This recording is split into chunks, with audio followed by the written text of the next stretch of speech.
Hello students, welcome back to Diya coaching classes. आज इस lecture के अंदर हम टॉप 25 जीके स्टैटिक क्वेश्चंस को कवर करेंगे। आज का टॉपिक है हमारा इंटरनेशनल बॉर्डर्स, यानी इंडिया का जिस कंट्री के साथ इंटरनेशनल बॉर्डर्स लगते हैं और उसके ऊपर कई सारे कॉम्पिटिटिव एग्जाम में क्वेश्चंस पूछे जाते हैं। तो हम आज उन्हीं पे क्वेश्चंस कवर करने वाले हैं और साथ ही में हम यहाँ नीचे उनके फैक्ट्स भी पढ़ते चलेंगे ताकि एक्स्ट्रा थिंग भी हम यहाँ पर याद करते चले। तो इस लेक्चर से आप लोगों को बॉर्डर्स जो हैं इंडिया की नेबर कंट्री की और उनके साथ किस तरीके से क्वेश्चंस बनते हैं या उनके साथ जो विवाद हैं, यानी हम ये कह सकते हैं कि इस लेक्चर में हम जितनी भी बॉर्डर्स हैं, इंटरनेशनल बॉर्डर, नेशनल बॉर्डर्स, उन सभी को कवर करेंगे। ठीक है, स्टार्ट करते हैं। अगर आप लोग ऐसे ही टॉपिक वाइज अपने एमसीक्यूज को और लेक्चर्स को कवर करना चाहते हैं तो आप हमारे कोचिंग को फॉलो कर सकते हैं और अपने फ्रेंड्स के साथ शेयर करना, और पसंद आए तो आप लाइक ज़रूर करना। और एक और चीज़, हर क्वेश्चन का आंसर भले आपको आता हो या नहीं आता है, आपको कमेंट सेक्शन में देना है जिससे आपकी प्रैक्टिस होगी। ठीक है, स्टार्ट करते हैं।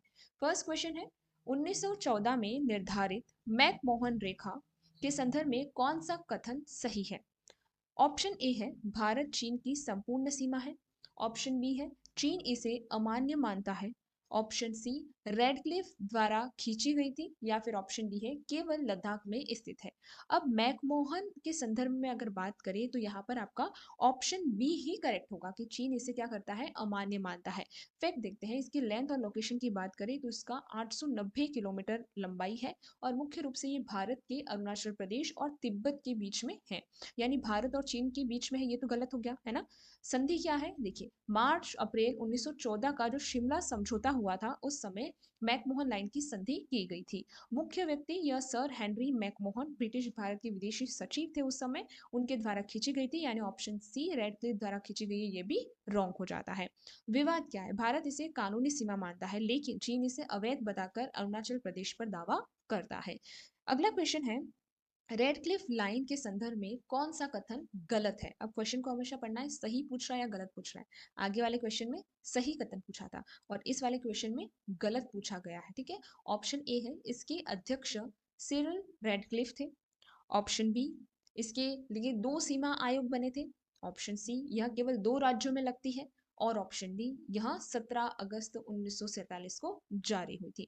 तो अगर चारों ऑप्शन में देखिए तो हमें ऑप्शन सी जो है वो करेक्ट लगता है कि यह केवल दो राज्यों से लगती है।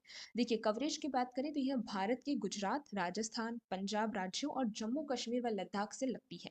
समय की बात करें तो सर सिरिल रेडक्लिफ को इसके निर्धारण के लिए केवल 5 हफ्ते का समय मिला था। पहले एक और चीज क्लेरिफाई कर सकती हूँ यहाँ पर कि यहाँ पर गलत ऑप्शन पूछा है। ठीक है, इसलिए यहाँ पर ऑप्शन सी जो है वो करेक्ट होगा कि ये दो राज्यों से नहीं लगती है केवल, ये गुजरात से लगती है, ये राजस्थान, पंजाब, जम्मू कश्मीर और यूटीज यानी हमारे लद्दाख और जम्मू कश्मीर के साथ भी लगती है। तो केवल दो राज्यों से नहीं लगती है। बाकी इसके अध्यक्ष सिरिल रेडक्लिफ थे, ये करेक्ट है, हमने यहाँ पर पढ़ा। ठीक है, इसके लिए दो सीमाएं आयोग बने थे, ये भी सही है। ठीक है, और ये 17 अगस्त 1947 को जारी हुई थी, ये भी सही है। 1947 में भारत पाकिस्तान और भारत बांग्लादेश दोनों सीमाओं का निर्धारण इसी से हुआ था। ठीक है, नेक्स्ट क्वेश्चन है, डूरंड रेखा किन दो देशों के बीच की विवादित सीमा है? डूरंड रेखा जो है वो किन दो देशों के बीच की विवादित सीमा है? ऑप्शन ए है भारत और अफगानिस्तान, पाकिस्तान या अफगानिस्तान, ईरान या अफगानिस्तान, या फिर चीन या अफगानिस्तान। तो ये है हमारे पाकिस्तान और अफगानिस्तान के बीच की लाइन है, जो पहले वो भारत से लगती थी। ठीक है, लेकिन जब पार्टीशन हो गया तो पाकिस्तान की अलग हो गया हमसे, तो वो फिर अफगानिस्तान और पाकिस्तान की बात आ गई। तो ऑप्शन बी यहाँ पर बिल्कुल करेक्ट होगा।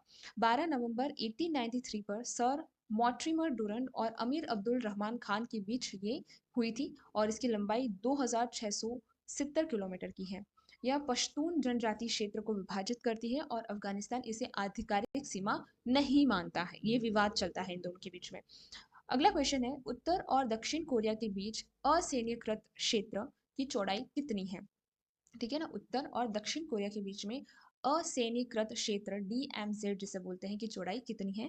तो ऑप्शन ए 2 किलोमीटर है, 4 किलोमीटर है, 8 किलोमीटर या फिर 10 किलोमीटर है। तो इन दोनों के बीच की जो क्षेत्र है तो वो कितने किलोमीटर है? 4 किलोमीटर की चौड़ाई पर है। ऑप्शन भी करेक्ट होगा। अक्षांश रेखा की बात करें तो 38 समांतर रेखा है। ठीक है, पैरेलल चलती है। ठीक है, स्थापना 27 जुलाई 1953 कोरिया युद्ध विराम समझौता के दौरान किया गया था। देखिए यहाँ पर पैरेलल पैरेलल क्यों लिखा हुआ है, क्योंकि जो ये दक्षिण कोरिया के बीच में जो ये लाइन है वो 38 जो हमारा लॉन्गिट्यूड है ना उससे पैरेलल पैरेलल चलता है। ये हो गया हमारा लैटिट्यूड, ठीक है, और ये होगी उसका पार्टीशन। इस तरह से पैरेलल पैरेलल चलता है, इसलिए यहाँ पर 38 समांतर रेखा 38 पैरेलल लिखा हुआ है। सीमा रेखा के दोनों तरफ 2-2 किलोमीटर कुल 4 किलोमीटर का बफर जोन होता है, इसलिए यहाँ पर 4 किलोमीटर की चौड़ाई दी गई है। आंसर राइट हो जाएगा वो। नेक्स्ट है यूएसए और कनाडा के बीच की 49वीं समांतर रेखा की क्या विशेषता है। यहाँ पर विशेषता पूछा गया है, ठीक है।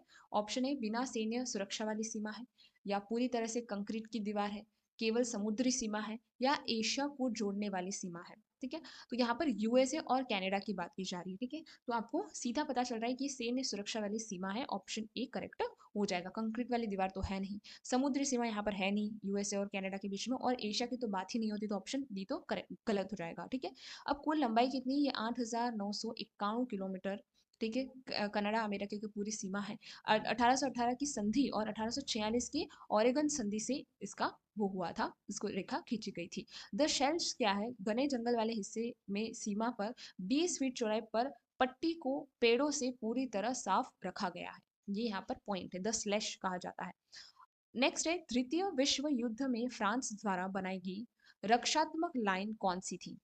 देखिए द्वितीय विश्व युद्ध जब हुआ था तब फ्रांस द्वारा बनाई गई जो रक्षात्मक लाइन थी वो कौन सी थी।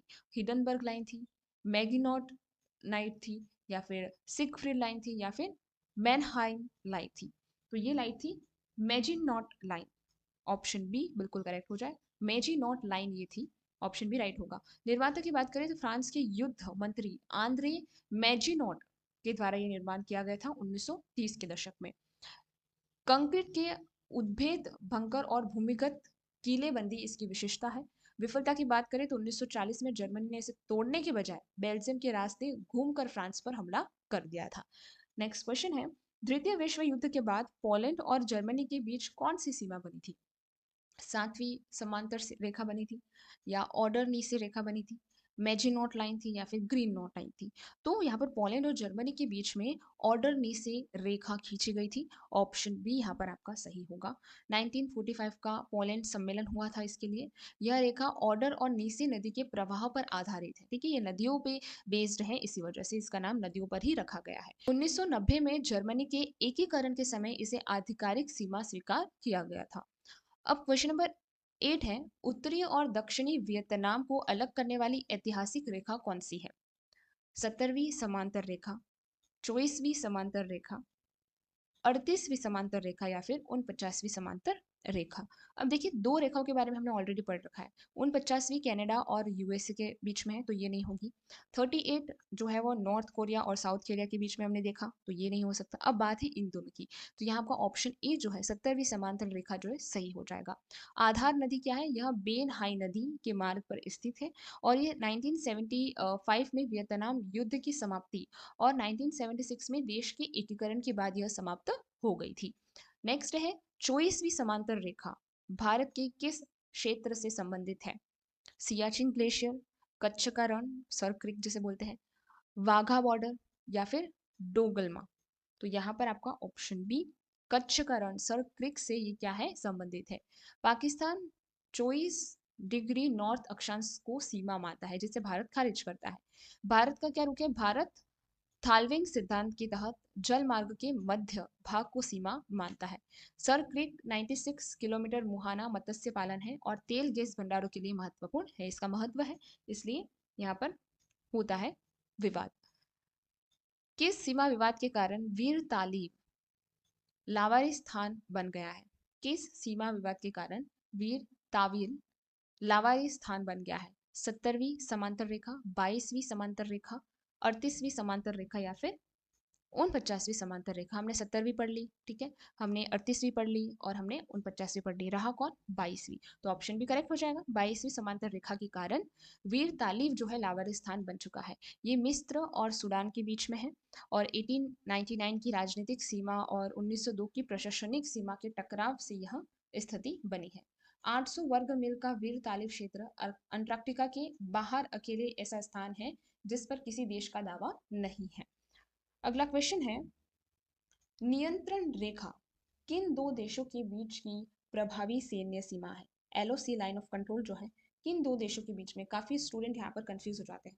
भारत और चीन में, भारत पाकिस्तान में, भारत म्यांमार में या फिर भारत बांग्लादेश में। काफ़ी स्टूडेंट इसमें इन दो ऑप्शन में मतलब उन्हें कंफ्यूज हो जाता है कि भारत या चीन के बीच में या भारत या पाकिस्तान के बीच में। तो एलओसी जो है वो भारत और पाकिस्तान के बीच में एक प्रभावी सैन्य सीमा है। तो ऑप्शन भी आपका यहाँ पर सही हो जाएगा। 1972 के शिमला समझौते के तहत ये तय हुआ था और 1948 के युद्ध के बाद इसे सीज फायर लाइन यानी सीज फायर लाइन कहा जाता है। ये 740 किलोमीटर लगभग लंबाई में है। अगला क्वेश्चन है कि वास्तविक नियंत्रण रेखा line of actual control Bharat और किस देश के बीच है। तो भारत और पाकिस्तान के बारे में पढ़ लिया हमने। अफगानिस्तान के साथ हमारी इस तरह की कोई लाइन है नहीं और नेपाल के साथ भी इस तरह की कोई हमारी लाइन नहीं है।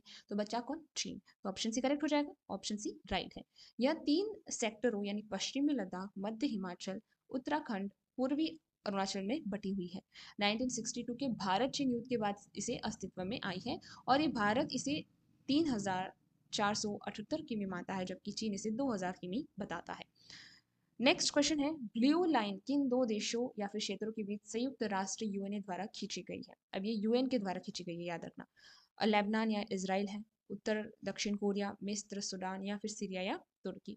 तो ये जो ब्लू लाइन है वो लेबनान और इजराइल के बीच में यूएन के द्वारा खींची गई है। ऑप्शन ए जो बिल्कुल यहाँ पर करेक्ट हो जाएगा। वर्ष 2000 में ये संयुक्त राष्ट्र द्वारा निर्धारित की गई थी और इजराइल सेना की लेबनान से वापसी की पुष्टि करने के लिए इसका उद्देश्य ये था, मेन पॉइंट। ठीक है। इसके बाद है 31वीं समांतर रेखा 31st पैरेलल जो है किन दो देशों के बीच की सीमा रेखा है। ईरान और इराक, अमेरिका या कनाडा, उत्तर दक्षिण वियतनाम या फिर एंग्लो नमीबिया। तो ये 31st पैरेलल लाइन जो है वो ईरान और इराक के बीच में है। ऑप्शन ए बिल्कुल सही होगा।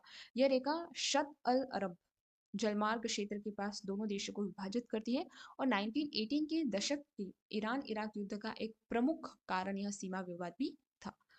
नेक्स्ट है शून्य रेखा, जीरो लाइन के बारे में आपने हमेशा सुना होगा। भारत के अंदर भारत के किस राज्य और बांग्लादेश के बीच सीमा को कहा जाता है। अब देखिए यहाँ पर भारत को नहीं कहा, भारत के राज्य की बात की गई है और बांग्लादेश की बात की गई है। तो कौन सा राज्य है? पश्चिम बंगाल है, त्रिपुरा है, असम है या फिर मेघालय है। अब यहाँ पर आपको हमेशा याद रखना है त्रिपुरा। काफी स्टूडेंट पश्चिम बंगाल करके आ जाते हैं क्योंकि वो पास में लगता है, ऐसे नहीं। त्रिपुरा यहाँ पर करेक्ट आंसर होगा, ऑप्शन बी। ठीक है। अगरतला त्रिपुरा के पास भारत बांग्लादेश सीमा के बहुत करीब होने के कारण इसे जीरो लाइन कहा जाता है क्योंकि वो दोनों पास पास में है। यहाँ दोनों देशों के नागरिक बेहद करीब रहते हैं। अगला क्वेश्चन है, मैनरहाइम रेखा किन दो देशों के बीच की ऐतिहासिक रक्षात्मक सीमा है। फिनलैंड या रूस, जर्मनी या फ्रांस, पोलैंड या रूस या फिर जर्मनी या पोलैंड। तो ये जो मैनरहाइम रेखा है वो फिनलैंड और रूस के बीच की है। ऑप्शन ए बिल्कुल करेक्ट हो जाएगा। यहाँ पर शीतकालीन युद्ध विंटर वॉर 1939 से 1940 के बीच में यह फिनलैंड द्वारा सोवियत संघ के आक्रमण से बचने के लिए बनाई गई थी। लास्ट क्वेश्चन में भी नहीं, लास्ट नहीं, सेकंड लास्ट है। 16वीं समांतर रेखा जो है 16 पैरेलल किन दो अफ्रीकी देशों के बीच सीमा बनाती है। अब देखिए अफ्रीका की यहाँ बात कर दी है तो आपको याद रखना है मिस्र या सूडान, नामीबिया या अंगालो, केन्या या सोमालिया या फिर नाइजीरिया या फिर नाइजर। तो ये नामीबिया और अंगालो के बीच में है। ऑप्शन बी करेक्ट होगा। 20वीं सदी के दक्षिण पश्चिमी अफ्रीकी संघर्ष के दौरान यह एक प्रमुख सीमा रेखा रही है। लास्ट क्वेश्चन है कि कर्जल लाइन किन दो देशों के बीच ऐतिहासिक रूप से प्रस्तावित सीमा थी। पोलैंड या रूस, जर्मनी या पोलैंड, फ्रांस, जर्मनी या फिर रूस या यूक्रेन। तो कर्जल लाइन जो है पोलैंड और रूस के बीच की एक ऐतिहासिक लाइन है। 1919 में ब्रिटिश विदेश सचिव लॉर्ड कर्जन द्वारा प्रथम विश्व युद्ध के बाद इसे प्रस्तावित किया गया था। आज की पोलैंड, बेलारूस और पोलैंड यूक्रेन सीमा का काफी हिस्सा इसी पर आधारित है। आज यहीं पर हम समाप्त करेंगे। हमने 18 टॉपिक्स के बारे में पढ़ा है इस लेक्चर के अंदर। तो आप लोगों को 18 न्यू बॉर्डर्स के बारे में पता चला है।